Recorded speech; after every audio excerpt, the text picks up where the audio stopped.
Udah record belum ya? Oke.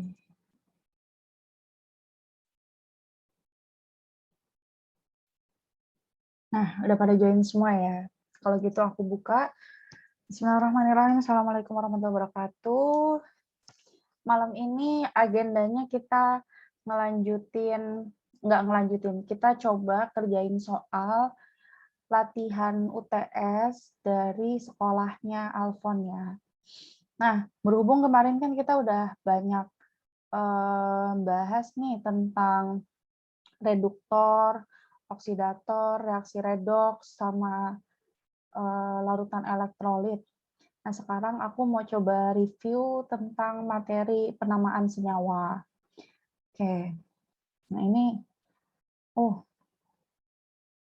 cuma ada 4 soal ternyata, guys, buat yang penamaan senyawa. Nah,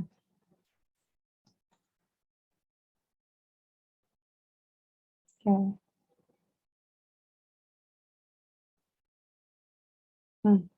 Nah, buat supaya aku tahu dulu nih seberapa paham teman-teman tentang penamaan senyawa, boleh ya aku langsung tanya ya. Ini ada yang pengen jawab.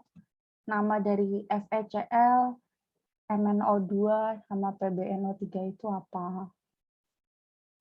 Guys.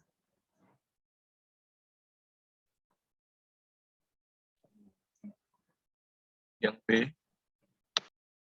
Yang B. Oke, B, besi 2 klorida. Oke, FeCl-nya betul. Terus MnO2-nya, ya betul, mangannya mangan 4. Karena bilangan oksidasinya 4 ya. Betul. Terus yang PbNO3 2 kali.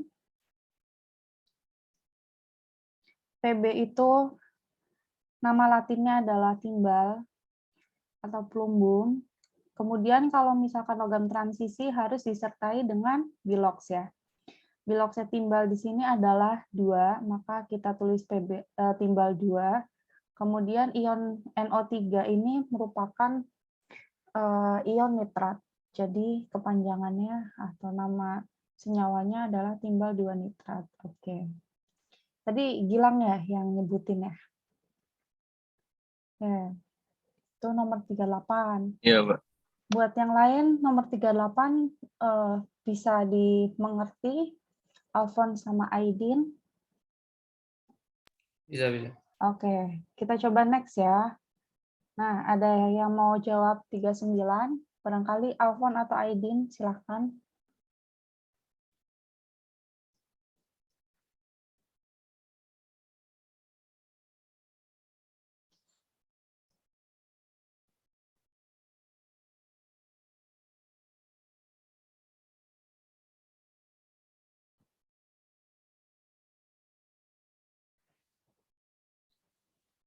Oke. Kalium kloridanya itu KCl, fosfor pentaoksidanya itu PO5, terus besi 2 oksidanya FeO, delta. Oke. Betul. Nice. Oke, udah paham ya berarti ya. Oke. Sekarang coba nomor 40 deh. Aidin boleh minta tolong dijawab nomor 40. Nah, monggo dilihat dulu soalnya.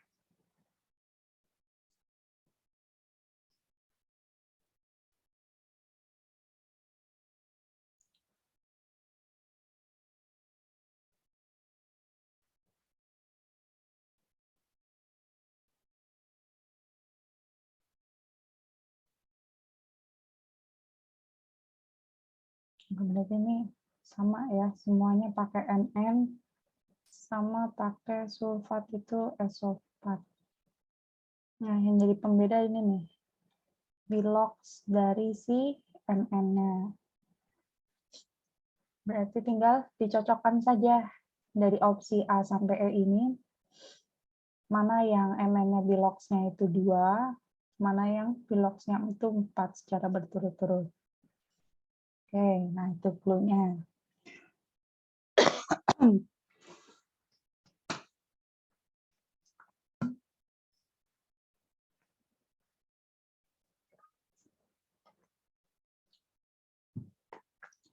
Gimana Aidin?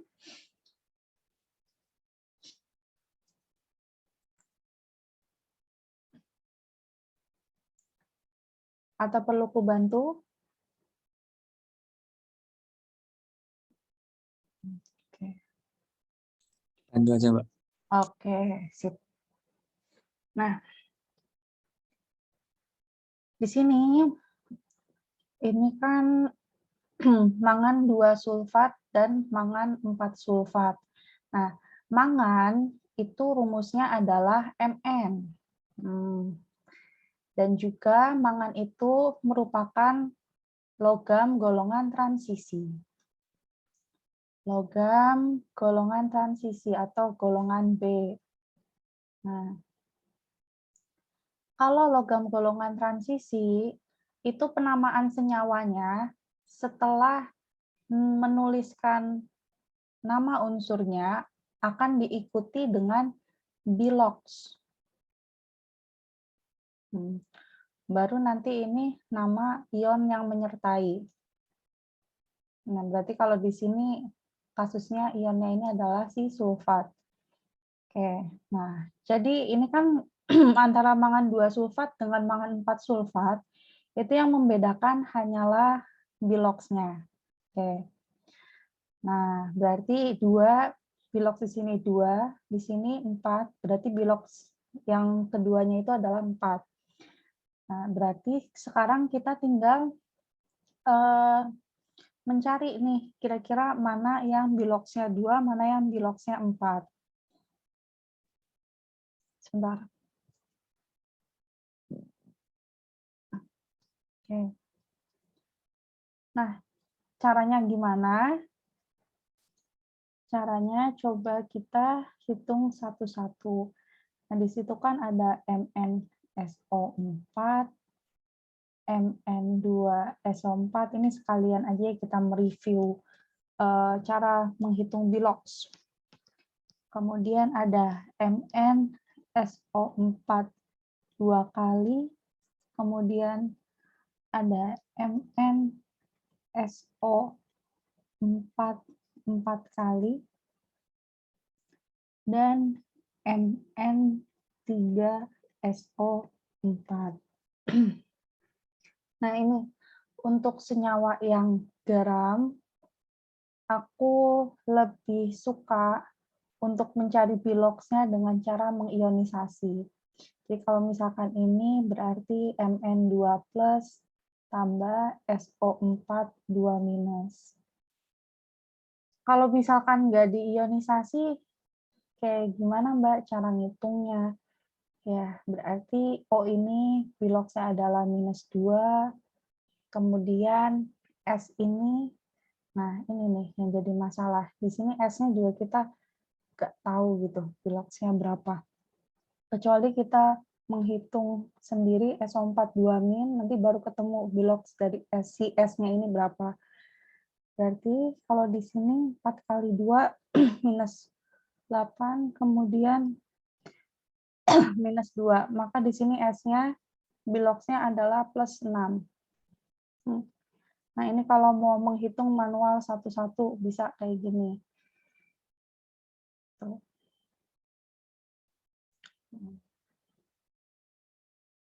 Berarti kan kalau misalkan di sini, bilox dari Mn-nya adalah 2 untuk yang MnSO4. Aku tulis mana ya? Sini aja deh. Biloxnya adalah 2. Nah, untuk Mn2SO4, berarti Mn plus tambah SO4 2 minus. Berarti untuk Mn2SO4, bilox dari Mn-nya adalah 1. Oke, kalau misalnya mau hitung manual gimana Mbak? Coba plus 6, terus ini minus 2 dikali 4 berarti minus 8. Minus 8, pindah ruas, nanti bakalan jadi 2, 2 dibagi 2, sama dengan 1 hasilnya. Ya, maksud aku seperti ini nih, 2x ditambah 6, kemudian itu kan O-nya ada 4. Kemudian dikali biloxnya minus 2. Karena ini senyawa, maka total biloxnya adalah 0. Oke, jadi 2x minus 8 tambah 6 berarti minus 2, maka x-nya sama dengan 1. Oke, itu maksudnya. Nah, oke, next coba kita ke yang ini. Mn SO4 2.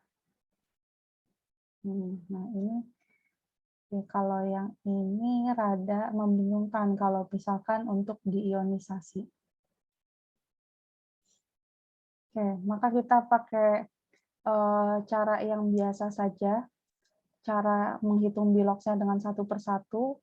Berarti di sini Mn-nya adalah X, kemudian SO4 itu biloxnya kalau ditotalin adalah minus 2 ya tadi ya. Ditambah minus 2 dikali 2 sama dengan 0. Maka X-nya adalah sama dengan 4. Oke, berarti kita udah nemu jawabannya. Yang berturut-turut 2 dan 4 itu adalah ini dengan ini, yakni B. Oke, tapi kita lanjutin dulu aja untuk perhitungan bilox dari isi Mn-nya. Berarti kalau untuk yang ini, X ditambah minus 2 kali 4 sama dengan 0, maka X-nya akan menjadi 8.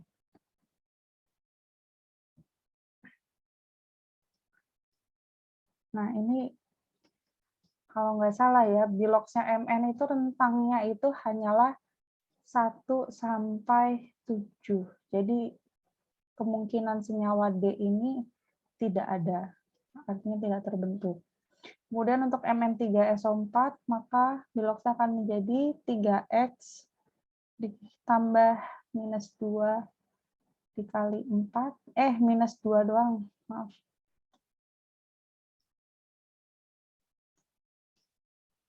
Ini juga senyawanya tidak akan terjadi karena bilangan pecahannya jelek, bukan bilangan bulat.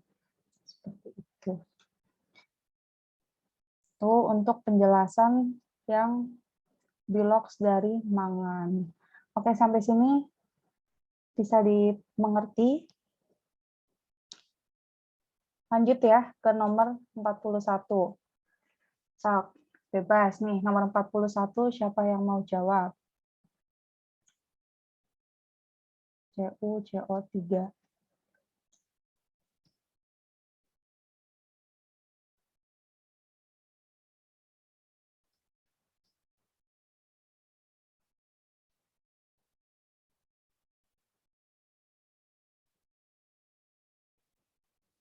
Oke.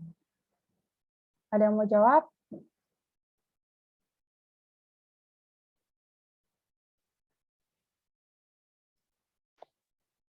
CO3-nya berapa ya, Mbak? CO3 Karbonat, itu ion karbonat ini muatannya 2 minus. sebagai 2 karbonat.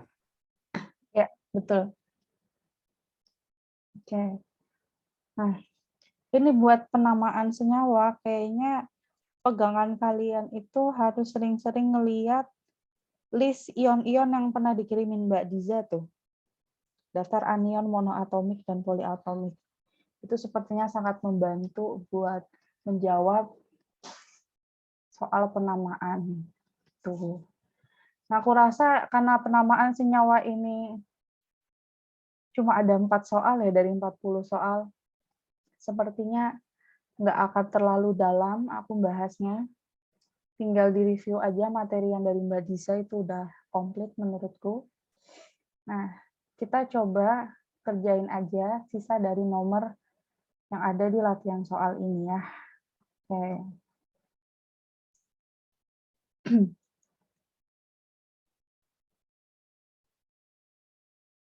Ya, semoga keburu waktunya. Nomor 1. Senyawa CONH2 dua kali dalam bentuk padatan, lelehan, maupun larutan tidak dapat menghantarkan arus listrik. Berdasarkan fakta tersebut, dapat disimpulkan bahwa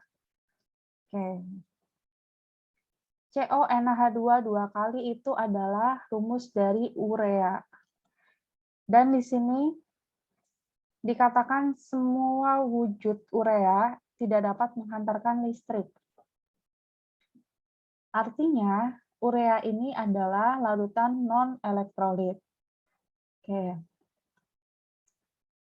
Maka di sini kita cocokkan nih jawaban mana yang kira-kira merujuk kepada sifatnya larutan non-elektrolit. Dan udah pasti itu adalah jawabannya yang C. Derajat disosiasi dari larutan non-elektrolit itu adalah 0 nilainya. Oke. Terurai sebagian dalam air, ini adalah Delta bukan, Mbak? elektrolit lemah. Dalam? Yang delta? Kalau yang delta, dapat terurai secara total dalam air. Ini definisi dari larutan elektrolit kuat yang memiliki derajat disosiasinya adalah 1. Oh, aku kira ngomongin yang nomor 2. Maaf. Oh ya Allah, dikira. Oke, kita lanjut ya ke nomor 3 kalau kayak gitu. Kayaknya nomor 1 udah paham deh. Senyawa berikut akan terurai sebagian. Oke, maka D jawabannya. Betul. A ini namanya kloroform. Dia senyawa organik, maka dia non-elektrolit. B itu namanya urea, kita udah tahu. C itu namanya alkohol, dia juga larutan organik, jadi non-elektrolit, dan seperti itu. Oke, lanjut.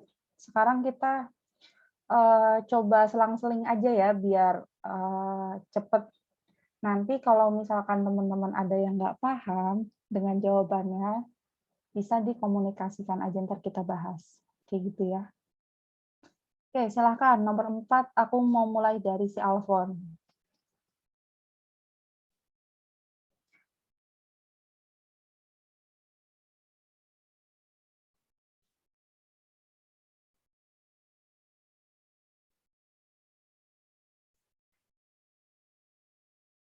Mbak, kalau ikatan ion tuh udah pasti ionnya bebas kan?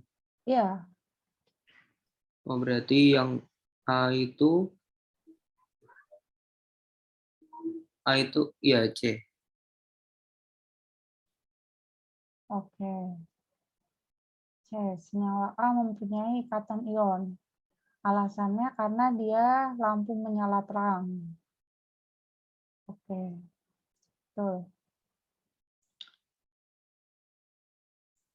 Kalau senyawa B diuji lampu tidak menyala dan tidak ada gelembung gas, artinya dia senyawa yang larutan non-elektrolit. Yang tergolong larutan non-elektrolit itu kovalen nonpolar. Nah, terus adapun ini yang tentang ikatan van der Waals sama ikatan hidrogen, dia tidak mempengaruhi sifat kelistrikan, tidak mempengaruhi sifat elektrolit. Oke.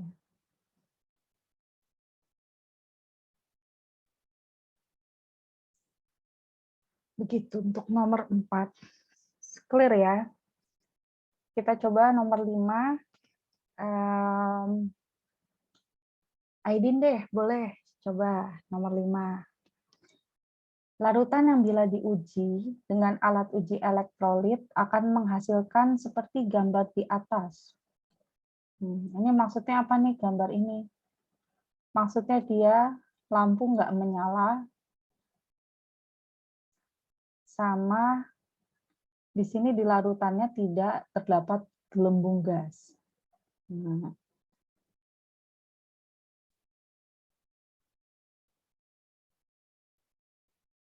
Kira-kira senyawanya yang mana nih yang kira-kira bisa memberikan hasil uji yang seperti ini?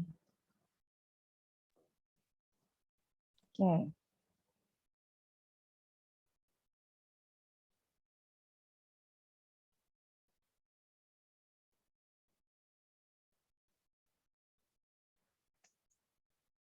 Yang E bukan, Mbak? Yang E. Oke. Kurang tepat jawabannya. Yang E, CH3COOH itu merupakan senyawa asam dan bisa terionisasi sebagian. Jadi dia masih tergolong larutan elektrolit. Nah, kira-kira yang mana nih? Yang E bukan. Antara A sampai D, jawaban yang Bu, Mbak. tepatnya. Aku bingung antara C atau E gitu tadi ngerjain. Oh gitu. Delta bukan, Mbak? Jawabannya D. Anjay. Iya, betul itu. Nah, terkecoh ya kadang-kadang sama kayak gini-ginian nih. Nah, sama-sama punya OH. Oke. Nih, CH3OH, CH, C2H5OH. Ini teman-teman nanti kalau menemukan senyawa bentuknya kayak gini, mereka ini adalah namanya senyawa alkohol. Dan alkohol itu non-elektrolit. Iya, Rek. Soal gurumu menjebak. Gitu. Jawabannya yang D. Nice try. Lanjut nomor 6. Nanti gilirannya siapa sekarang tuh? Gilang ya? Nah, monggo Gilang.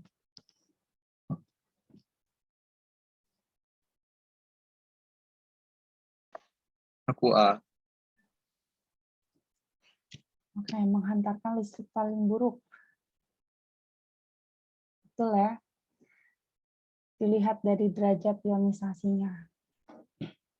Oke, aku rasa tidak ada yang perlu dibahas ya. Cukup jelas. Ya, kita lanjut lagi ke Alfon. Itu yang E. Yang E, senyawa yang mempunyai alfa sama dengan 1. Oke. Banyak gelembung dan lampu menyala. Ini juga sudah cukup jelas. Oke, next. Coba ya, Aidin ya. Monggo. Ini lampu menyala terang dan juga banyak gelembung gas. Oke, kira-kira kesimpulannya apa nih untuk senyawa X?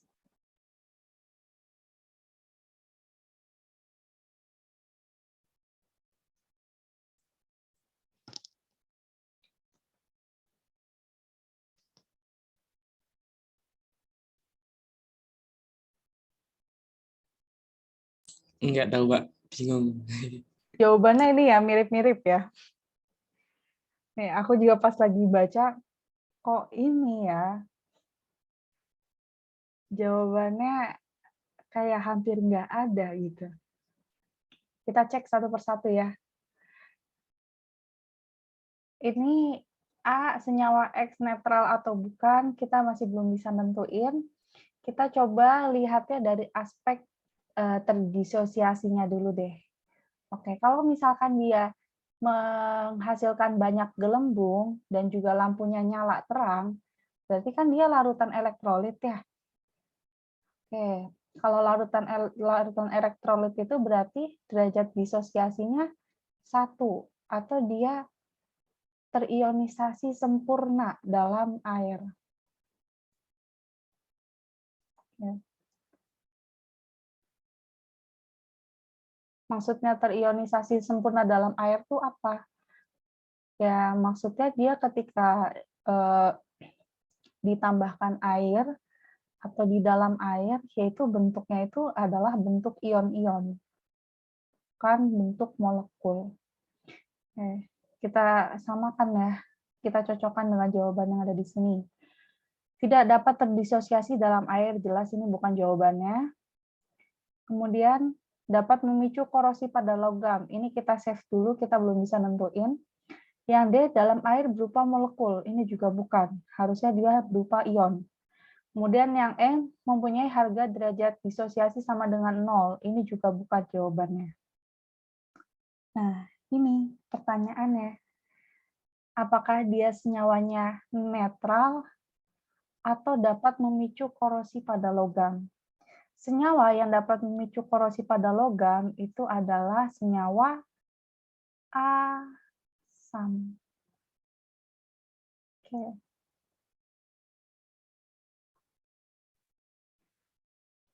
Nah, jujur ya, kalau misalkan disuruh milih antara A dengan C, tapi informasinya hanya seperti itu, menurut aku pribadi, ini soal nggak bisa dijawab. Tapi karena ini pernah di UTS-in, berarti mau nggak mau ada jawabannya kan. Nah, maka aku akan memilih jawaban senyawa ini bersifat Korosif. netral. Ya, oke. Oke. Kenapa ya Mbak soalnya? Kenapa ya? Karena netral itu kan sifatnya garam ya. Oke. Garam itu kalau misalkan di dalam air, dia lebih mudah untuk terionisasi. Oke. Asam juga sama, ada beberapa asam yang mudah terionisasi, tapi ada beberapa asam yang nilai alfanya itu kurang dari 1. Kayak contohnya CH3COOH, H2CO3, mereka itu kan termasuk golongan asam lemah. Nah, kalau asam lemah, dia itu tidak mungkin bisa memberikan nyala lampu yang terang dan gelembung sebanyak ini. Karena dia itu termasuk elektrolit yang lemah. Mesti salah satu hasilnya itu ada yang kurang gitu, entah gelembungnya sedikit atau lampunya itu redup. Ya. Jadi ini soal lebih make sense kalau senyawa X bersifat netral. Ini opiniku. Seperti itu. Iya, Rek, jawabannya menjebak semua. Asem. Luar biasa. Tapi nggak apa-apa ya, kita belajar.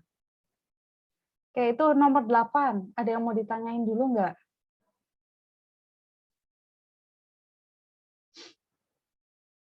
Oke. Kurasa bisa dipahami ya. Mbak. Apa gimana? Semua asam sama basa tuh selalu korosif nggak? Walaupun lemah sama kuat, tetap korosif. Tetap korosif, tapi kekuatan korosifnya aja yang beda.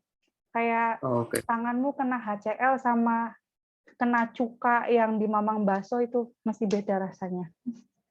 Oke, begitu pula ke logam. Oke, Mbak. Nah, nomor 9. Tadi siapa ya, berarti giliran siapa ya? Alfon.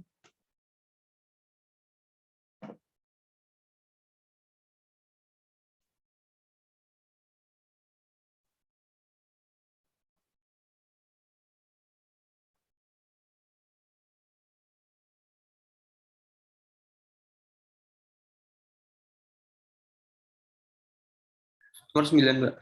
Ya, nomor 9.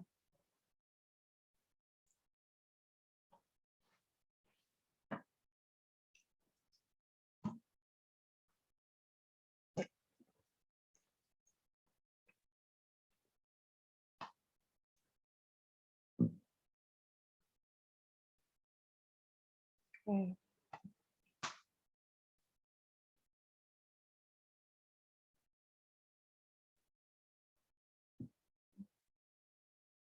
Punya ide? Bukan ya Mbak. Iya, Mbak. Nggak tahu ding tapi. Benar Oke, kok bener, yang A. Oke. Benar-benar. Oke, dilihatnya dari apa coba? Kenapa jawabnya yang A? Lihat tuh aku bingung A sama B. Tapi kalau friksi 3 klorida itu berarti FeCl3 gitu kan. Terus kan ionisasinya lebih banyak gitu daripada Iya. HCl nggak ada angkanya. Betul, betul. Nice. Berarti nomor 9 ini kita lihat dari jumlah ion. Oke. Gula udah pasti bukan. Karbon tetraklorida ini juga bukan. Nah, sekarang tinggal membandingkan jumlah ion antara HCl, FeCl3 dengan FeCl2. Oke. Kemarin cara gampangnya biar kita lihat jumlah ion itu, lihat ininya aja ya, banyaknya si unsur. Ini H ada 1, Cl ada 1, berarti ionnya ada 2. Fe ada 1, Cl ada 3, berarti ionnya ada 4. Ini FeCl2, berarti jumlahnya ada 3. Begitu. Oke, udah betul. Nice. Oke, lanjut. Nomor 10, Gilang.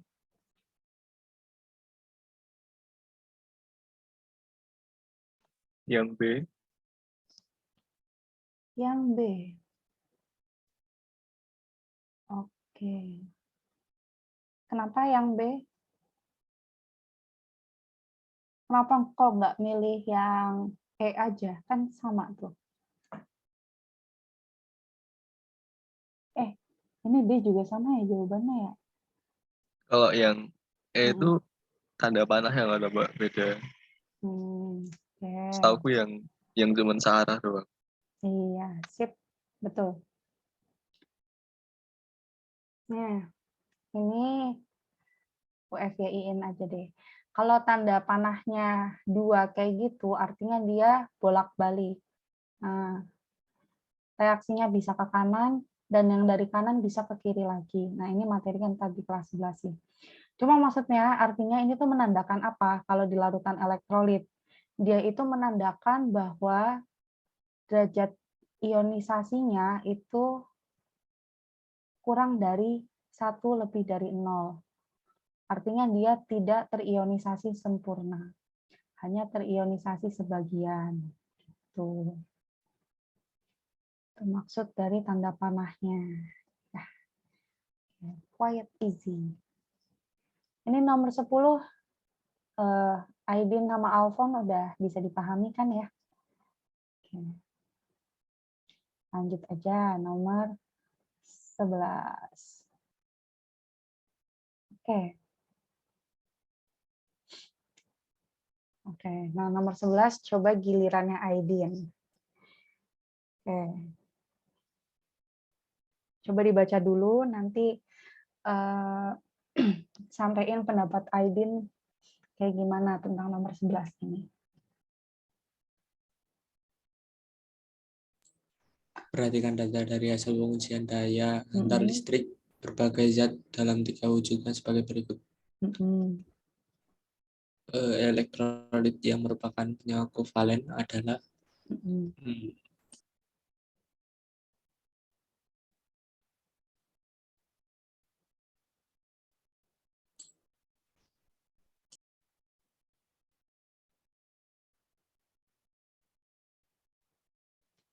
Nah, nih clue-nya deh, aku kasih clue ya. Kalau senyawa kovalen itu tidak semua wujud dapat menghantarkan listrik.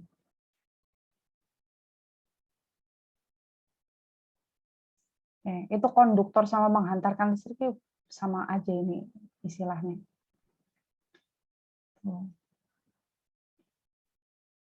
Hanya dalam wujud tertentu aja dia itu bisa menghantarkan listrik. Nah, tuh. Kira-kira wujudnya wujud apa dan berarti jawabannya apa? MN mungkin. M dengan N. Oke. Yang N-nya udah betul nih.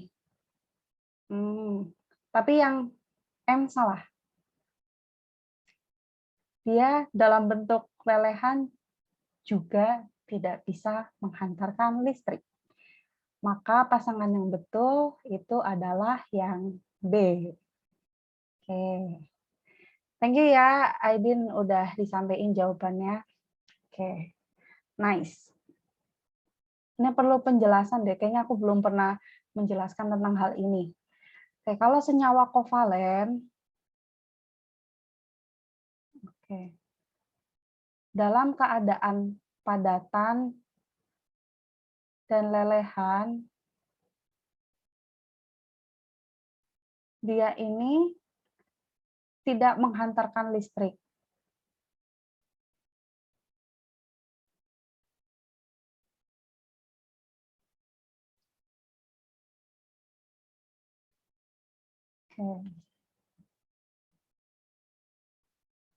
Karena bentuknya itu masih molekul utuh. Oke. Misalnya apa sih senyawa kovalen tuh? Kayak senyawa ini kan CH3COOH kan termasuknya kovalen juga ya. Kalau masih dalam bentuk utuh, dia itu molekul utuh dia itu tidak bisa menghantarkan listrik. Tapi kalau misalkan dalam bentuk larutan, artinya beberapa dari molekulnya itu dapat terion. Nah, adanya ion-ion ini yang memiliki muatan itu yang bisa menghantarkan listrik. Nah, maka dari itu jawaban yang pas adalah yang B. Itu. Tapi kalau misalkan senyawa ionik,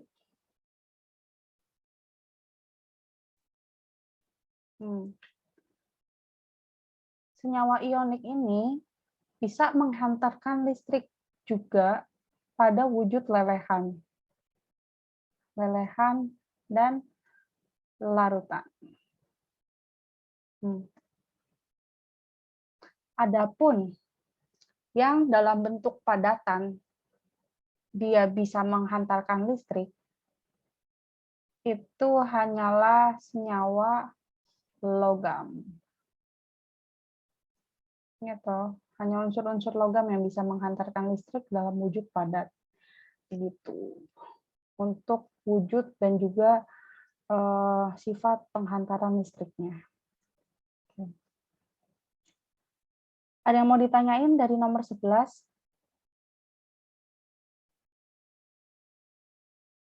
Mbak, kalau kovalen tuh larutannya bisa menghantarkan listrik kan? Bisa. Oke. Oke. Berarti, ya, monggo, Alfon.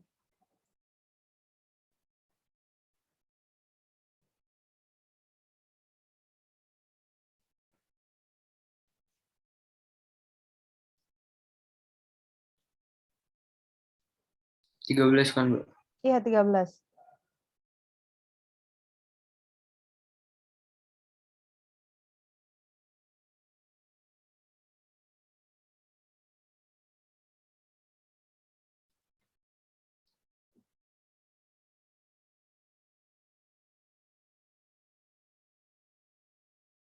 TD dan TL tuh apa, Mbak? Titik didih dan titik leleh.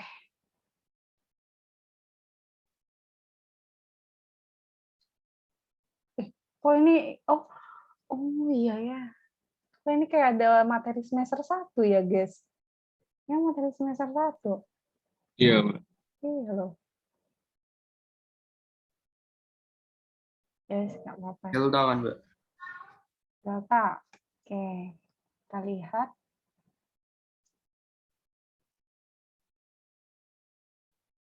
Ya, betul. Kuncinya itu ada di sini. Sifat konduktor sama titik didih. Kalau yang punya titik didih dan titik leleh tinggi itu udah pasti ionik. Kalau misalkan senyawanya itu bisa menghantarkan listrik, tapi titik didih dan lelehnya rendah, artinya dia kovalen yang polar. Kalau kovalen yang non-polar, dia tidak dapat larut dalam air. Aku rasa ini cuma nyempil ya soalnya, tidak perlu kita bahas banyak-banyak. Oke. Nomor 13 juga mudah ya, ini kita bahas bersama aja. Berikut yang paling kuat daya hantar listriknya. Ingat, kalau daya hantar listrik mana yang terkuat, ini konsentrasinya udah sama semua. Maka teman-teman tinggal lihat dari jumlah ion dan jenis senyawa. Nah, kita eliminasi dulu nih yang jenis senyawanya adalah senyawa organik atau yang kovalen nonpolar. Senyawa organik. Contohnya adalah CCl4, ini kita eliminasi, dan CONH2 dua kali. Ini urea kita eliminasi. Udah pasti dia nggak punya daya hantar listrik soalnya. Nah, kita tinggal ngitung jumlah ion antara ini, dan ini. CaCl2 jumlah ionnya ada 3. Ini cuma ada 2. Yang E juga cuma ada 2. Ini dari NH4+ sama OH-. Oke, maka jawaban yang paling betul adalah yang A. Rasa ini udah sering latihan ya, nomor 13 ya. Oke. Lanjut ya, nomor 14, coba Gilang. Panjang nih, soalnya dibaca dulu. Aku Yang E. Oke, kita coba lihat ya. Kekuatan daya hantar listrik adalah sebagai berikut. NaCl2 molar lebih besar dari yang 1 molar, lebih besar dari yang 0,5 molar, dan lebih besar dari yang 0,1 molar. Maka kesimpulannya adalah, tadi jawabannya adalah yang E. Kita lihat nomor 1. Semakin tinggi konsentrasi larutan elektrolit, maka semakin besar pula daya hantar listriknya. Betul. Yang 4, semakin besar konsentrasi larutan, maka derajat disosiasi akan semakin besar. Yes, betul. Derajat disosiasi ada kaitannya juga dengan daya hantar listrik. Kemudian yang nomor 6, semakin tinggi konsentrasi larutan elektrolit, maka semakin banyak pula ion-ion yang terulai dalam larutan. Ini juga betul, yang nomor 6. Maka jawabannya adalah yang E. Kalau yang nomor 2, ini pernyataannya berkebalikan dengan nomor 1, udah pasti salah. Bukan semakin rendah, harusnya semakin tinggi. Kemudian yang nomor 3, ini salahnya di mana? Konsentrasi larutan tidak berpengaruh. Ini juga salah, harusnya dia berpengaruh. Kemudian yang nomor 5, salahnya di mana? Semakin rendah konsentrasi larutan. Nah, ini juga berkebalikan pernyataannya dengan yang nomor 6. Oke, nomor 14 seperti itu. Good job.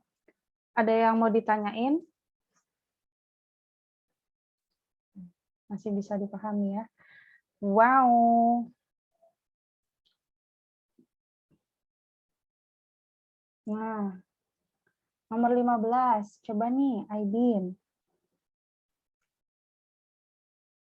Berdasarkan gambar di atas, bila konsentrasi larutan masing-masing 5 molar, maka urutan kekuatan daya hantar listrik yang sesuai adalah, ini berarti H2SO4 sama 5 molar, HCl 5 molar, HCl 3 5 molar. Nah, urutan dari yang terkuat sampai yang terlemah. Oke. Monggo. ini CAW bukan, Mbak? Iya, CAB. Weh, Aku lagi nunggu jawabannya Aidin, harus bilang. aku Oke. mainnya jogging.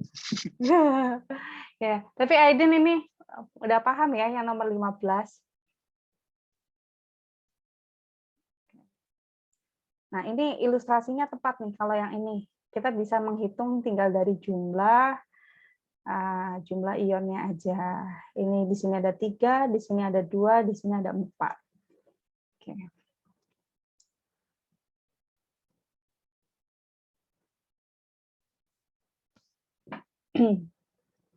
Nomor 16 kesempatannya buat Aidin. Coba. Senyawa yang di dalam air berupa molekul adalah, ini dilihat dari penampakan gambar 1, 2, 3, 4, 5.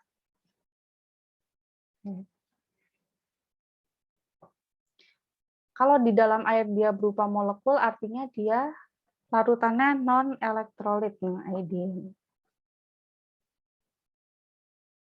Berarti yang ciri-cirinya kira-kira sesuai dengan larutan non-elektrolit, yang gambar nomor berapa? D1. Yang nomor 2 ya, D. Oke, betul. Oke, nice. Lanjut ya, kita ke Alfon. Nomor 17, Fon.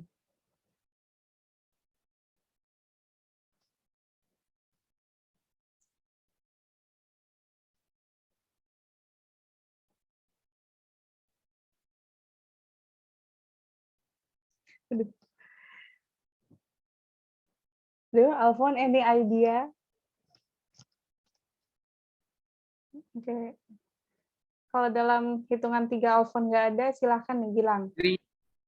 A bukan? Oh iya, yang A. Nggak tahu. Oke. Reaksi ionisasi elektrolit kuat adalah A, 1 dan 2. Oke. Deng-deng, salah. Salahnya di mana? Ini baik 1 dan 2 sama-sama salah. Loh, kok nggak ada jawaban 3, 4 ya? Ini harusnya yang nomor 1 ini adalah Ca2+ tambah Cl-. Sementara yang nomor 2 itu harusnya Na+ sama NO3-.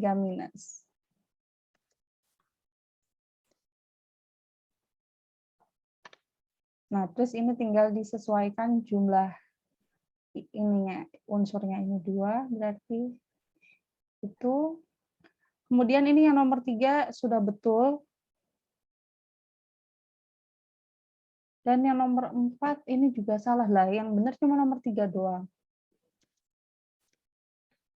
Tahu nggak yang nomor 4 salahnya di mana? Salahnya dia ion muatan dari si SO4-nya nggak ada. Harusnya ini kalau diionisasi akan menjadi Na+ tambah SO4 2-. Gitu ya. Oke, ada yang mau ditanyain?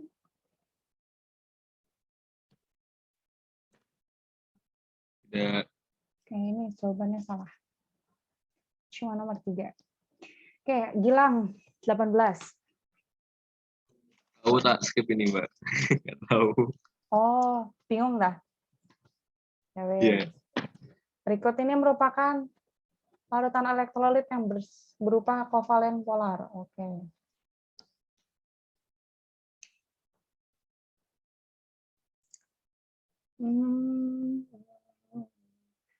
Ini gampangnya kita eliminasi senyawa yang garam dulu aja. Garam. Nah, ini garam tuh ada logam sama yang non logam. KCl, NaCl, terus ini juga KNO3. Oke. Nah, seperti itu.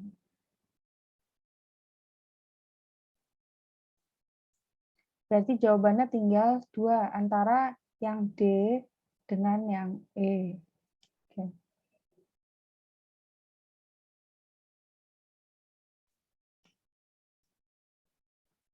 HBr, HCl, HI, KOH, NaOH, dan CH3OH.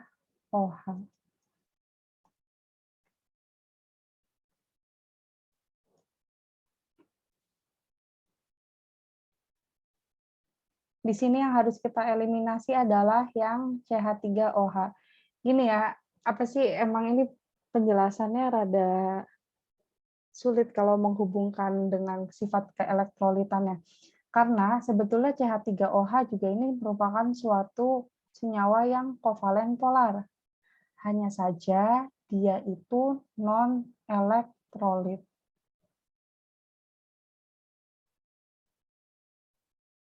gitu.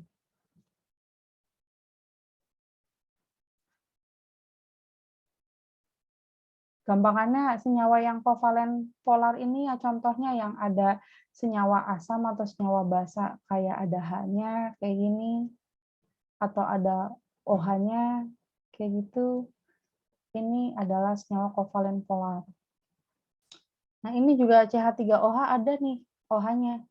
Cuma dia bukan termasuk senyawa yang elektrolit, walaupun dia adalah kovalen polar. Maka jawaban yang tepat di sini adalah yang D.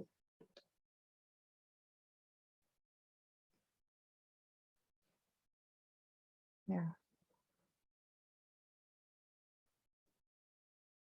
Oke, kira-kira masih bingung nggak ya sama penjelasanku yang nomor 18 ini? Ada yang mau didiskusiin lagi?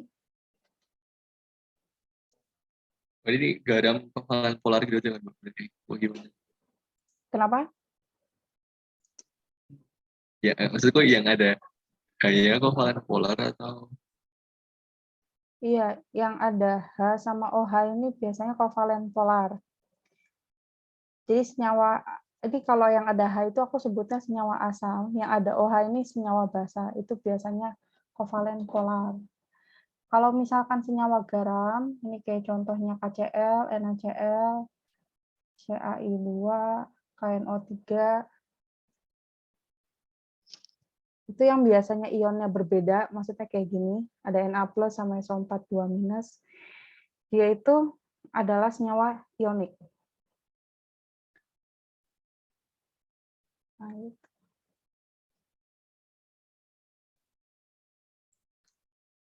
Jadi poin yang di-highlight-nya di sini juga sifat si larutan elektrolitnya.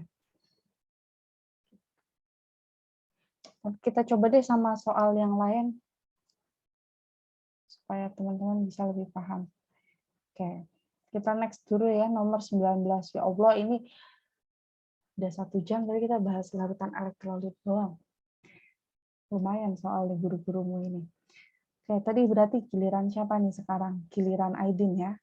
Senyawa berikut bila dilarutkan dalam air mempunyai derajat disosiasi kurang dari 1 dengan konsentrasi yang sama adalah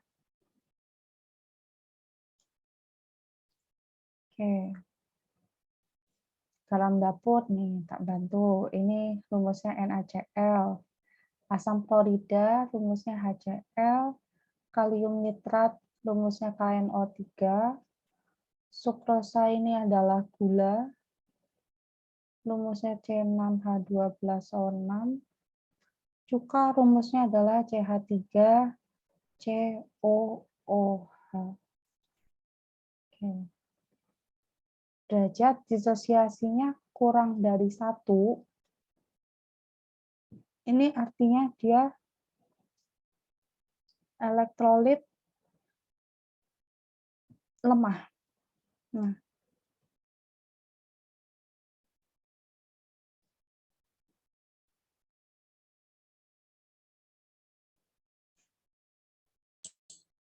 Yang E bukan. betul. Yang E. Poinnya di elektrolit lemah. Wow. Coba lanjut nomor 20, Alfon. Ini bebo, Mbak. Oh, betul. Oralit itu garam dapur sama gula pasir. Nice.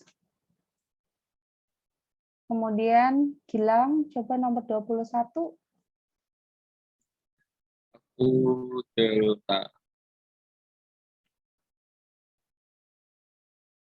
Delta ya, nomor 5. Oke. Ini sebenarnya ya, nomor 4 dan 5. Oh, ternyata nggak ada opsi nomor 4 di sini. Berarti betul. Nice. Kita lanjut lagi. Udah mulai bilox nih. Oke. Tak lihat. Nah, nomor 22. Sekarang berarti Aidin.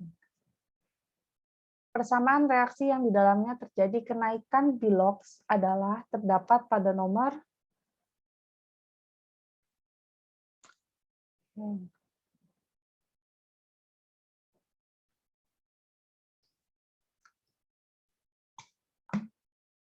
berarti coba hitung bilox dari masing-masing nomor.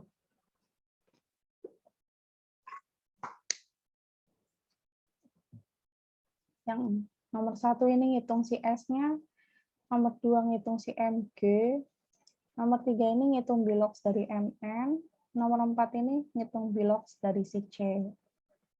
Nah, oke.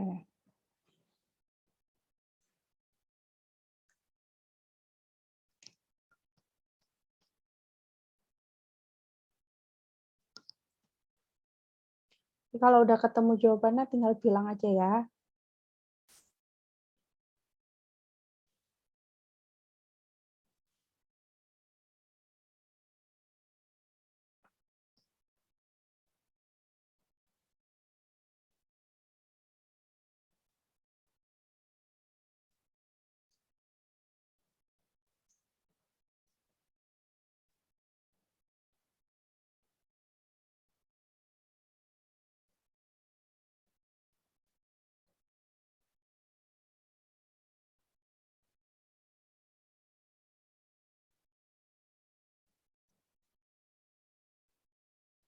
Oke.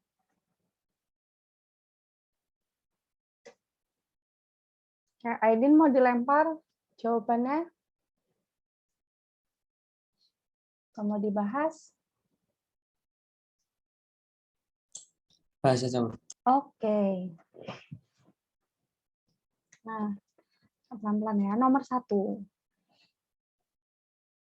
Kalau kenaikan bilox itu artinya bilox unsur yang ada di kiri itu lebih kecil daripada bilox unsur yang ada di kanan. Nah, coba kita lihat yang nomor 1, kita akan menghitung bilox dari si S. S yang ada di sebelah kiri itu nilainya adalah, kita pakai persamaan aja biar gampang, 4X ditambah bilox dari O itu kan adalah -2. Terus jumlah dari O-nya di sini ada 6.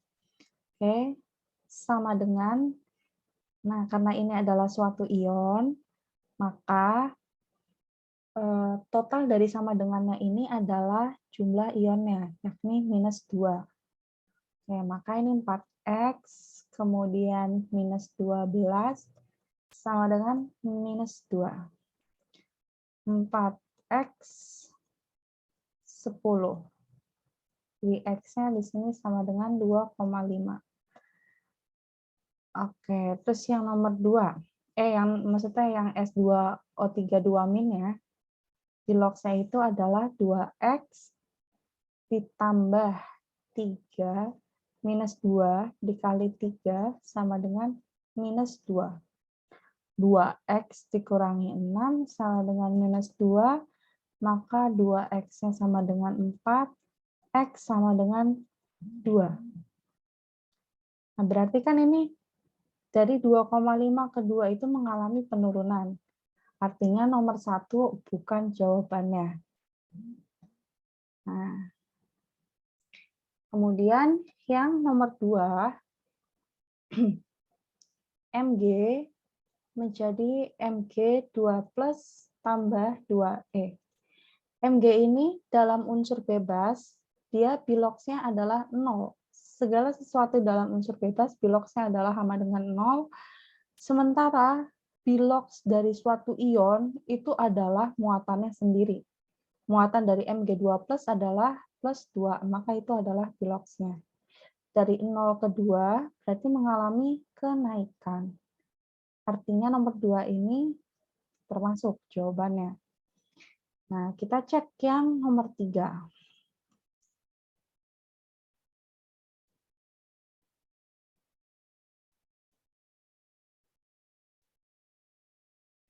Mn02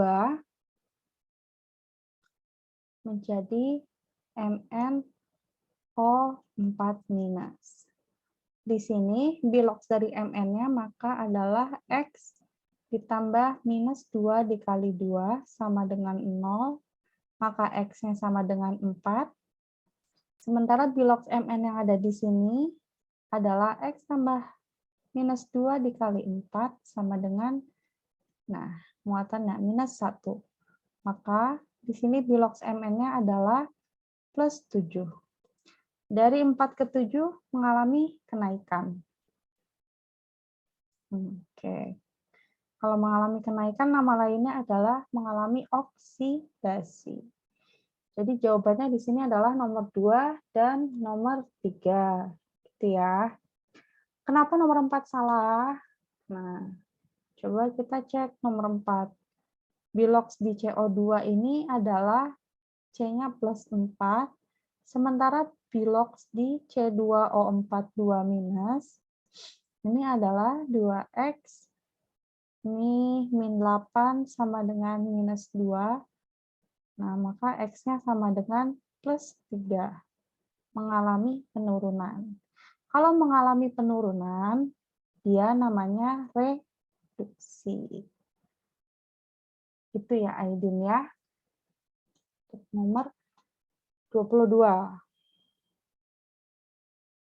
Oke. Kita coba next ke, ini aku lanjut aja ya, sambil ngejar waktu soalnya. Coba nomor 23, siapa berarti gilirannya? Alfon.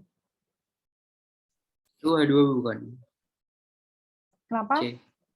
H2. H2, oke. Yang berperan sebagai oksidator. Jawabannya salah.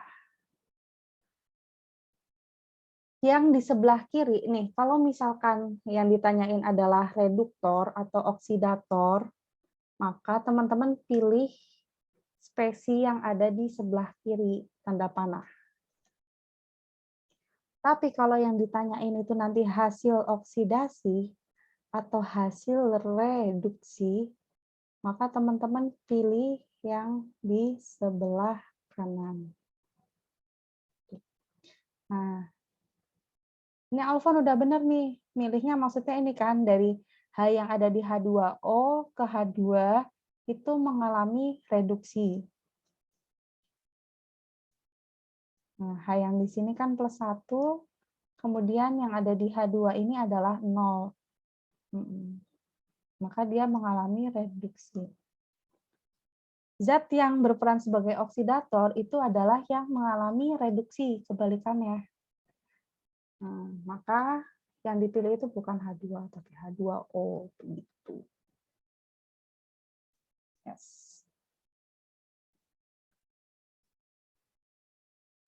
Oke. Sampai sini masih bingung atau udah clear? Salah nyoret aku, Mbak. Oh, salah nyoret. Oke, nice. Nggak apa-apa. Besok, nggak apa-apa sekarang salah, yang penting besok jangan salah. Oke, coba nomor 24. Gilang.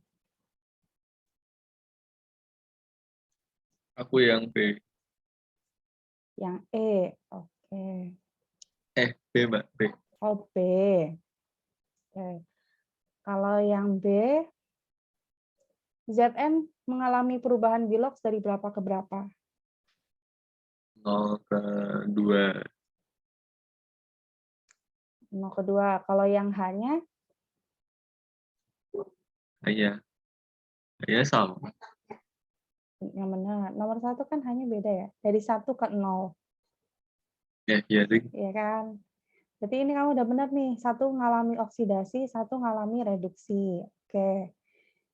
Pasangan nomor 1 itu, tadi B ya, sama nomor 3. Oke. Kalau di nomor 3, CU-nya mengalami perubahan bilox dari berapa ke berapa? CU-nya itu 1 ke 0. Oke. Kalau yang C-nya? C-nya dari 2 ke 4. Oke, nice. Berarti udah betul. Kenapa yang nomor 5 salah? Nomor 5 nih salahnya di sini. Hanya dia tidak mengalami perubahan bilox. Oke. kalau yang di nomor 2, salahnya itu adalah di CU. CU-nya tidak mengalami perubahan bilox, kemudian hanya juga tidak mengalami perubahan bilox, begitu pula dengan CL-nya. Kalau yang nomor 2, salahnya di mana nih?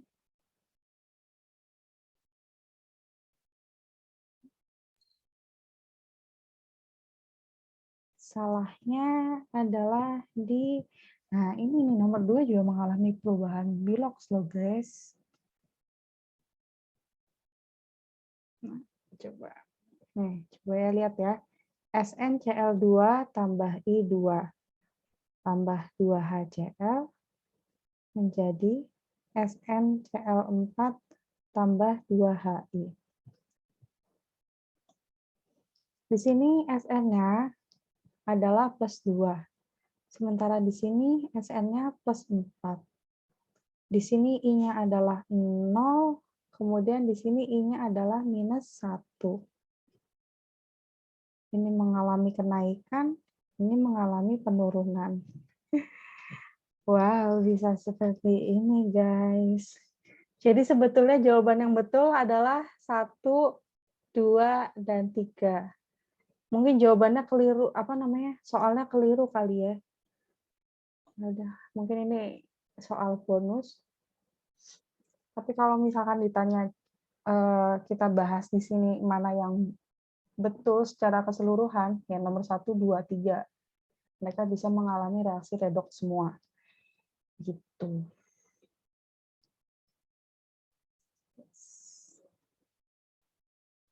Oke, ada yang mau ditanyain? Kita lanjut.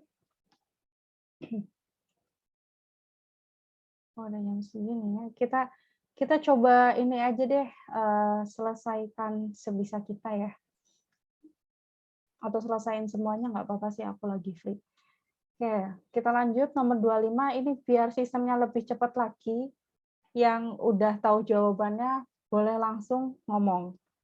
Nanti yang nggak paham bisa kita diskusiin. Oke, ini delta ya. Oke, nice. Jawabannya sudah betul. Oke, yang lain udah paham gimana nomor 25 ini jawabannya D? Atau mau lanjut? Lanjut, Mbak. Oke, lanjut ya. Oke, nomor 26. S dengan bilox yang sama terdapat pada senyawa.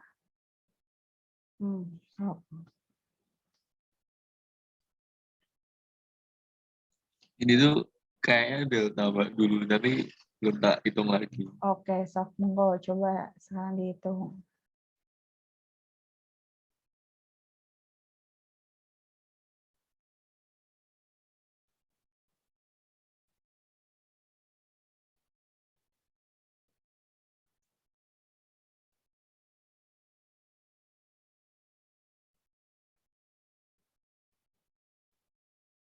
Iya, kayaknya delta. Delta ya.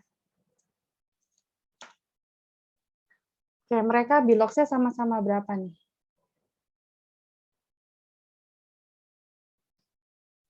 6.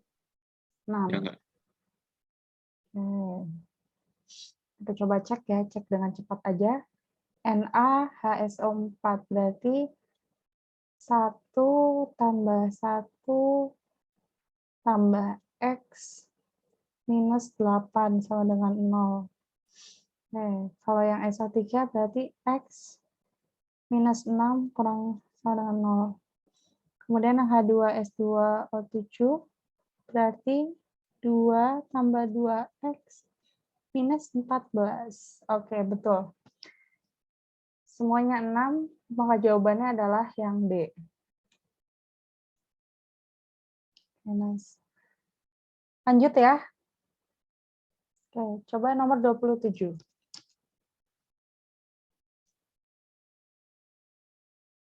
Delta bukan ya, Mbak? Delta.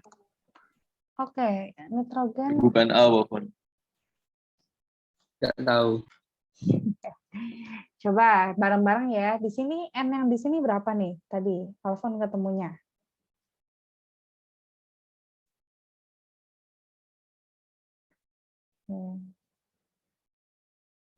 Di sini yang ditanya perubahan biloxnya ya, bukan bilox dari masing-masing. Oh, bukan bilox dari ini, Bu. Oh iya, jadi bukan Perubahan dari tahu. biloxnya. Oke, berarti kayak jawabannya si Gilang yang benar nih. N-nya berarti di sini X tambah X min 6 sama dengan minus 1. Di sini adalah plus 5. Kemudian di sini berarti N-nya adalah plus 2. Maka dia mengalami penurunan sebanyak 3. Penurunan itu berarti minus 3. Begitu. Oke, pelan-pelan saja. Gitu ya. Oke. Aidin masih bisa diikuti? Bisa. Sip. Lanjut ya, nomor 28. Oke, monggo. Yang E. Belerang berubah dari plus 6 menjadi minus 2 dan plus 4. Oke. Yakin. Itu nggak ada jawabannya yang E, Mbak. Oh, yang E. Astagfirullah. Iya, ding, bener yang E. Makanya. Nah, ini menjadi nolnya betul. Ini awalnya berarti kan 2x plus 6, min 6 sama dengan minus 2. Oke, di sini benar. Bilox dari S-nya adalah 2. Di sini 0. Kemudian di sini berarti plus 4. Oke, nomor 28 E. Yang lain bisa diikuti. Oke. Kita lanjut ya. Coba nomor 29. Yang bukan reaksi redoks.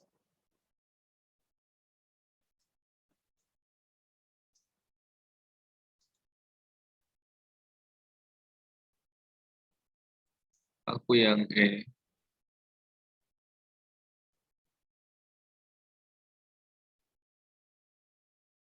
Yang E.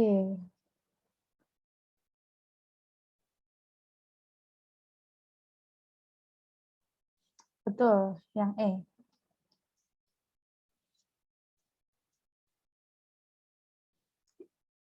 Yang E ini nih CR-nya bisa yang E ini CR-nya bisa terjadi perubahan bilox. Akan tetapi untuk yang senyawa ini dengan senyawa ini, nah ini kan kepanjangan ya baik C, H dengan O-nya ini semuanya biloxnya itu sama. Jadi nggak bisa kita tentukan perubahan biloxnya. Yang penting kalau misalkan ditentukan mana reaksi redoks, teman-teman harus bisa mencari perubahan bilox. Ada yang naik, ada yang turun. Yang naik itu berarti dia ada reaksi oksidasi, yang turun berarti reaksinya reduksi. Ya, supaya begitu. Ini jawabannya sudah betul yang E. Kemudian nomor 30. Tadi itu siapa ya yang masih kebalik ya? Coba deh Alfon, tadi kamu masih kebalik nih, reduktor oksidator. Jawabannya apa kira-kira?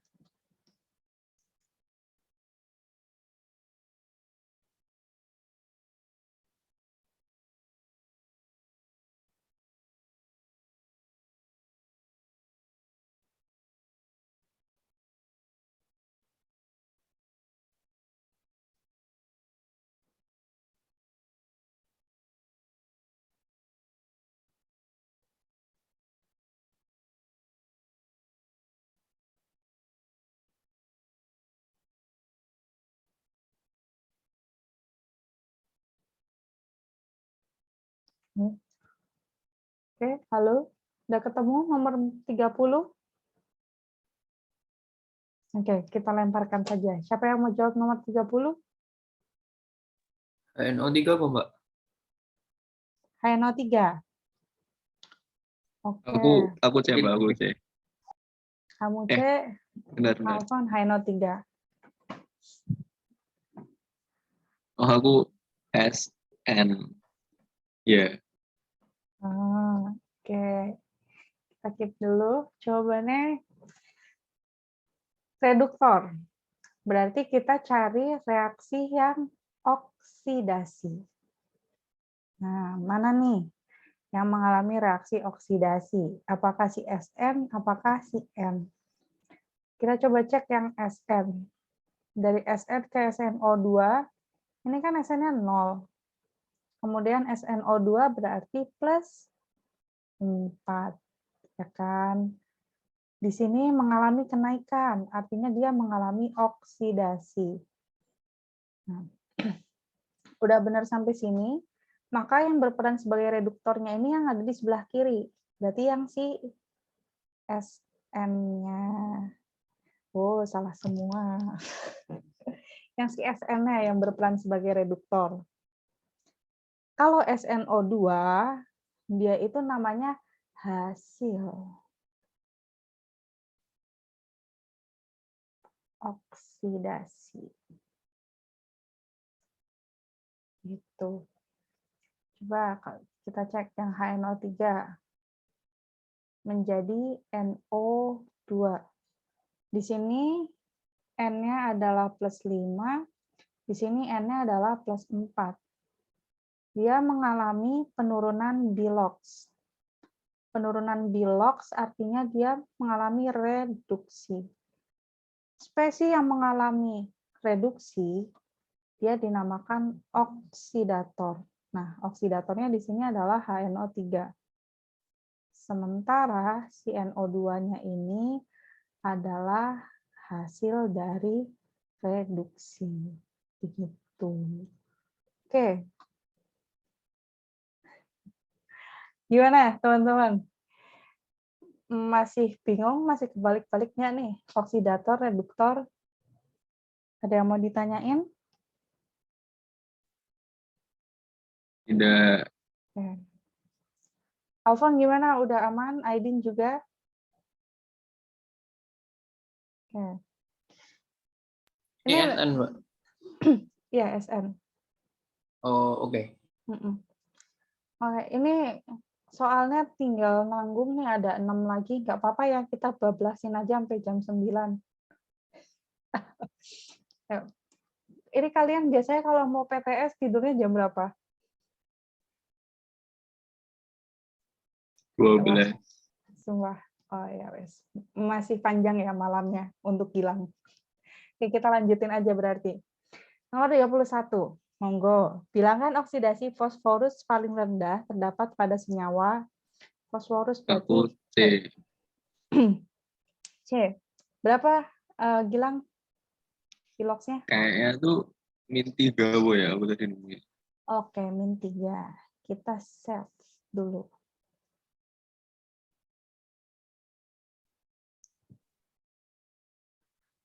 Oke. Ada jawaban lain?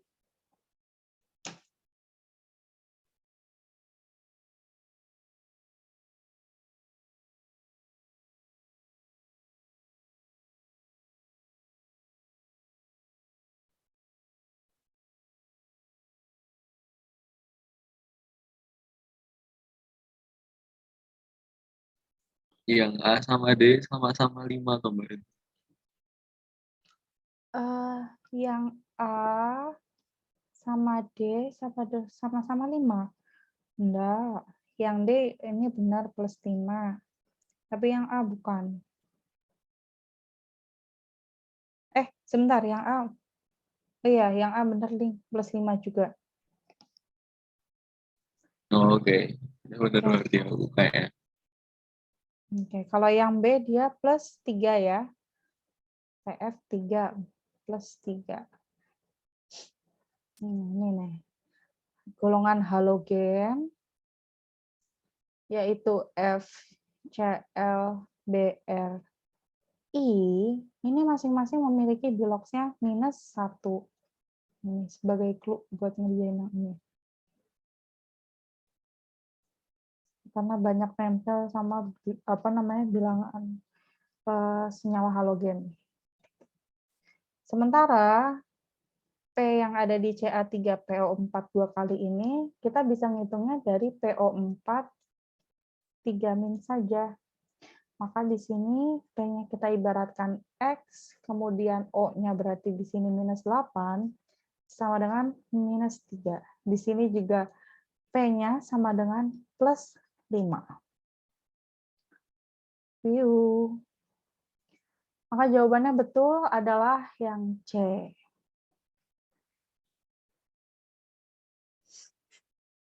Bentar guys.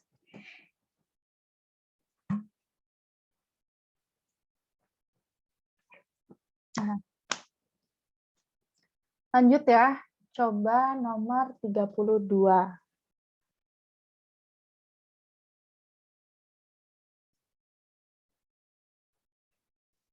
Berikut yang oksigennya mengalami oksidasi. Oke.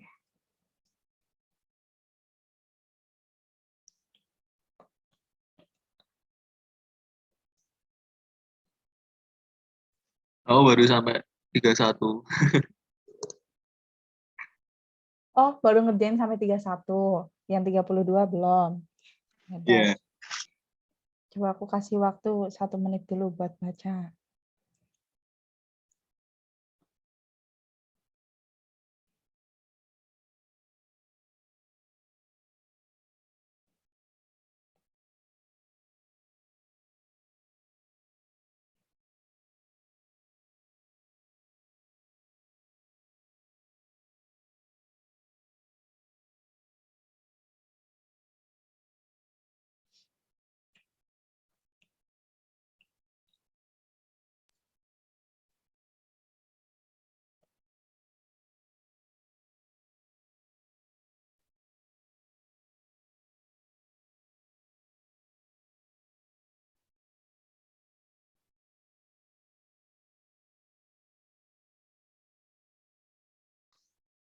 Ini A atau E, Mbak? Antara A atau E. Jawabannya salah. Nih. Oksigen. Nih, ini kan yang ditanya itu oksigennya ya. Bilangan bilox dari O. Oh, yang E berarti. Atau gimana? Yang E hanya yang E ini ya. Ini 0, ini -2. Ini mengalami reduksi loh. Oh ya, Ding. Ada salah satu sifat dari bilox O yang berbeda, yakni pada golongan peroksida.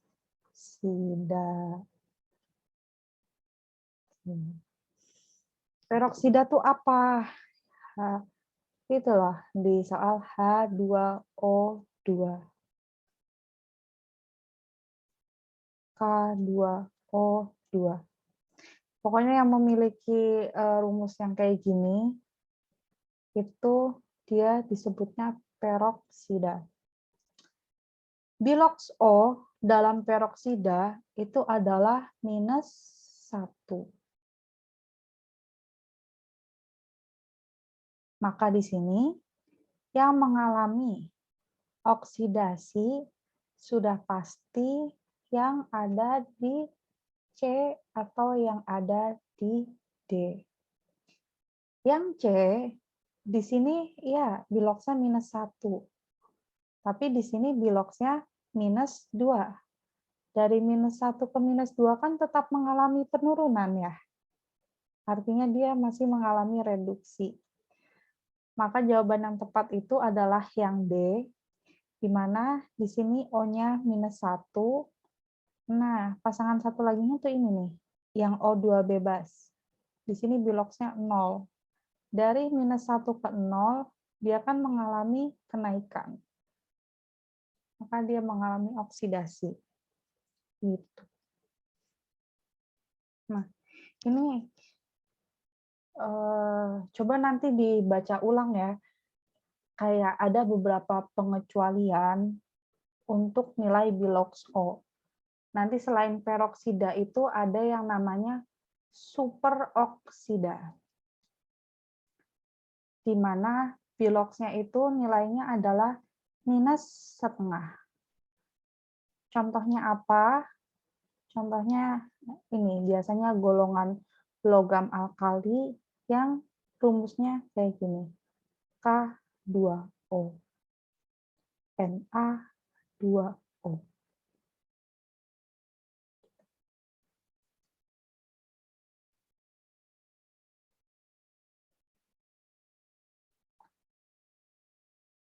Ca, ya benar kayak gini. Kalau nggak salah yang golongan logam alkali golongan 1 aja. Nah,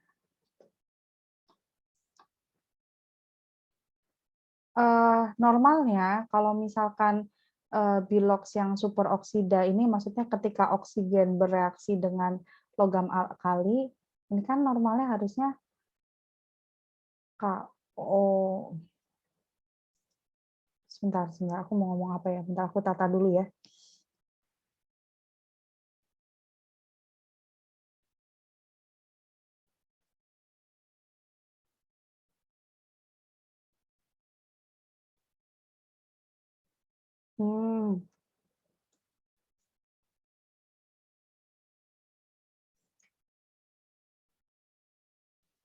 Maaf guys, kebalik, aku salah ngasih contoh. Contoh dari superoksida ini adalah KO2, NaO2. Tuh.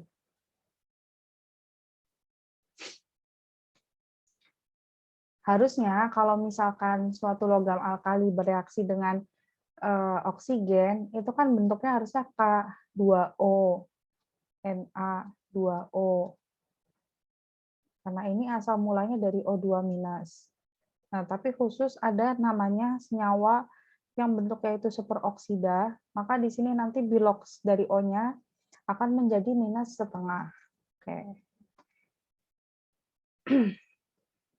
Jadi untuk yang nomor 32, atau nanti ada soal yang mengenai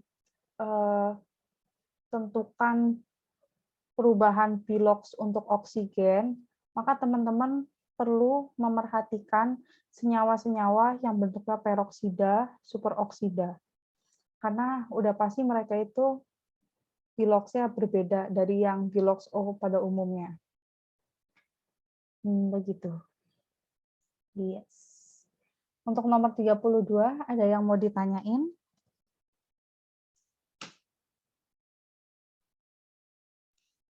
Lanjut aja, Mbak. Oke.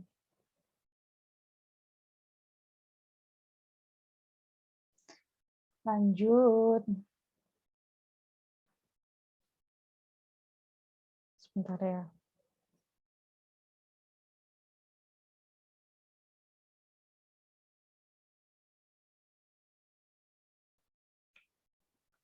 Perhatikan reaksi berikut. Zat yang berkedudukan sebagai hasil reduksi adalah, oke, ini yang dibilang adalah hasil reduksi.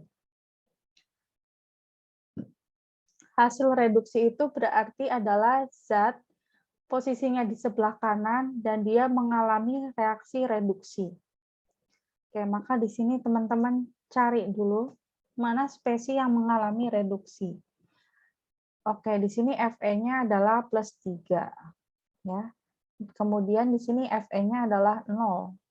Berarti di sini mengalami reduksi. Maka hasil reduksinya itu adalah yang si Fe. Adapun Fe2O3 ini adalah oksidator namanya.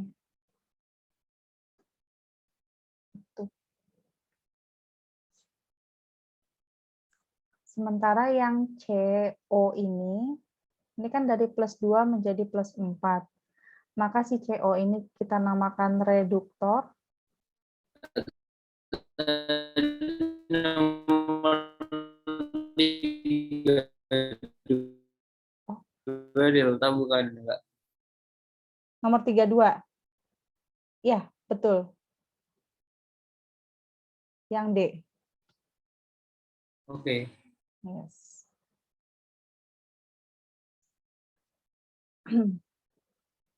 Kemudian yang CO2 ini adalah namanya hasil oksidasi. Oke, semoga tidak tertukar lagi ya, teman-teman. Maka jawabannya adalah yang C, hasil reduksi. Oke, kita lanjut dulu ya sampai nomor 36. Oh, sampai 37 ternyata. Nomor 34. Pada proses daur ulang perak melibatkan reaksi redoks sebagai berikut. Yang bertindak sebagai hasil oksidasi adalah, oke, berarti kita cari dulu reaksi yang mengalami oksidasi. Yaitu adalah dari Cu ke Cu2+. U12 ya. Iya, benar. Berarti Cu2+-nya ya yang jadi hasil oksidasi.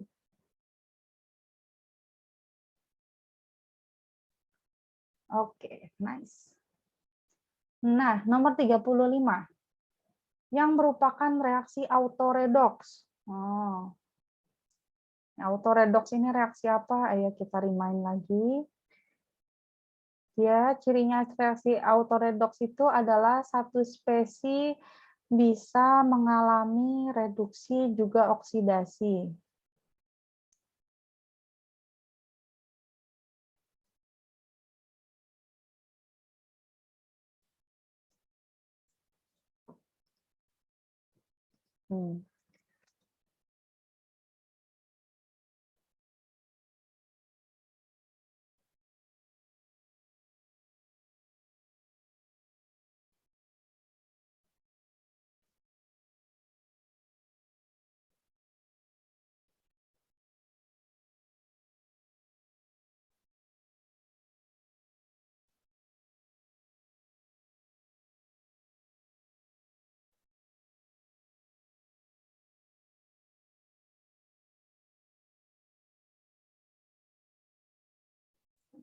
Yang B bukan, Mbak. Oke, yang B kita cek ya.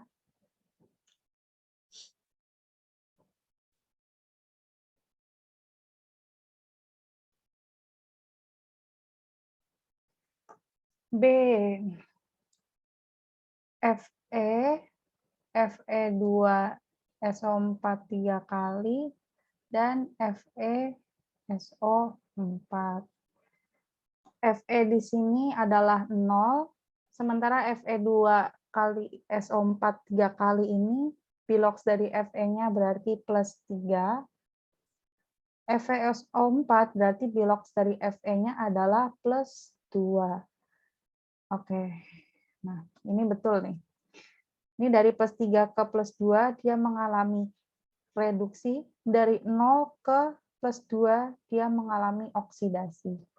Si FeSO4-nya inilah yang dia mengalami reduksi dan juga oksidasi. Oke, yang B betul.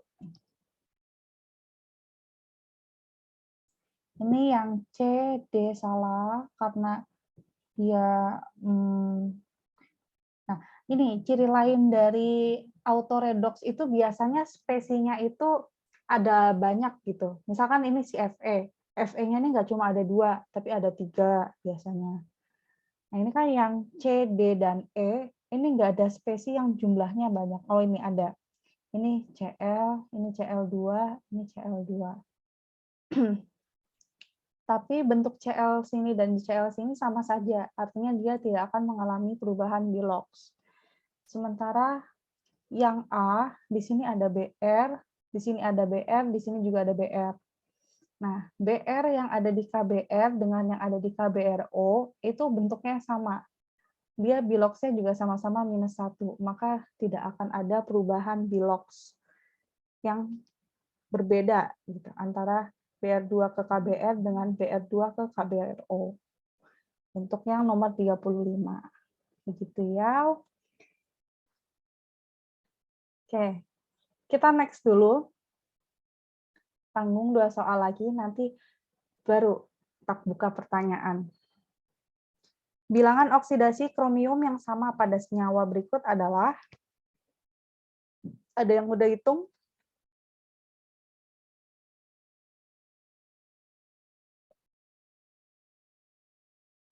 Yang A.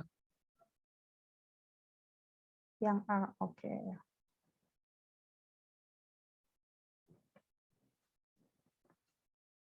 Yang A.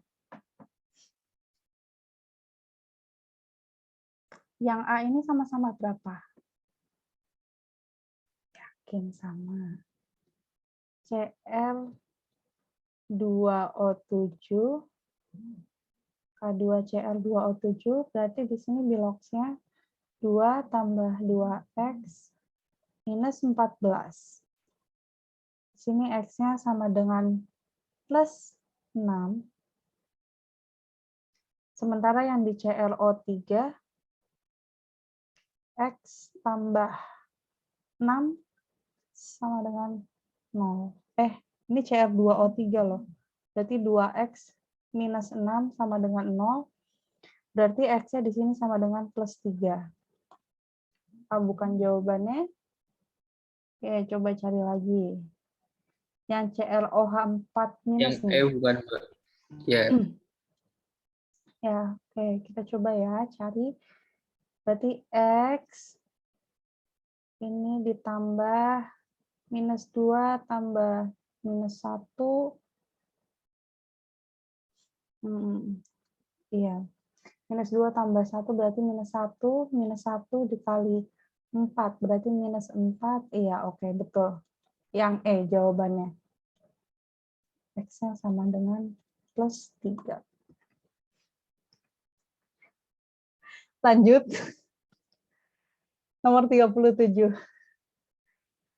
Yang berkedudukan sebagai oksidator dan hasil reduksi. Oke, oksidator dan hasil reduksi.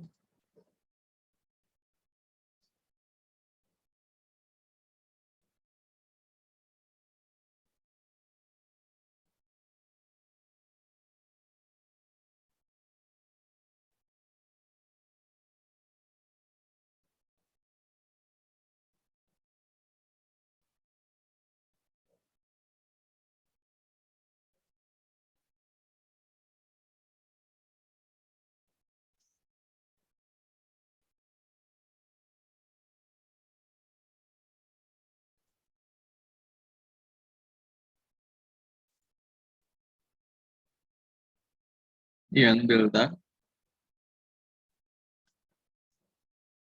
Oke. Delta. Betul ya? Oke, CuO2,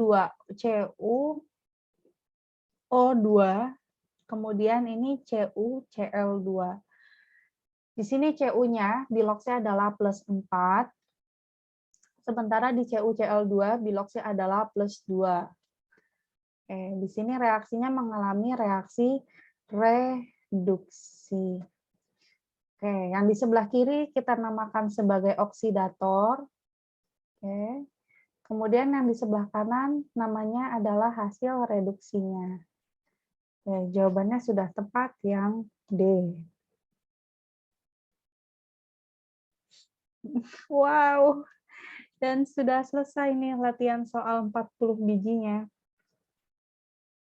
Oke, kira-kira ada yang mau ditanyain atau ada yang mau diperdalam lagi untuk materi yang ada di latihan soal ini?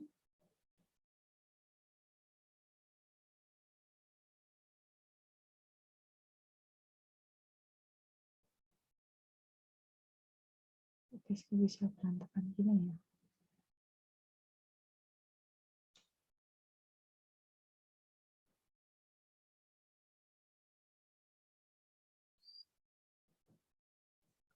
Oke.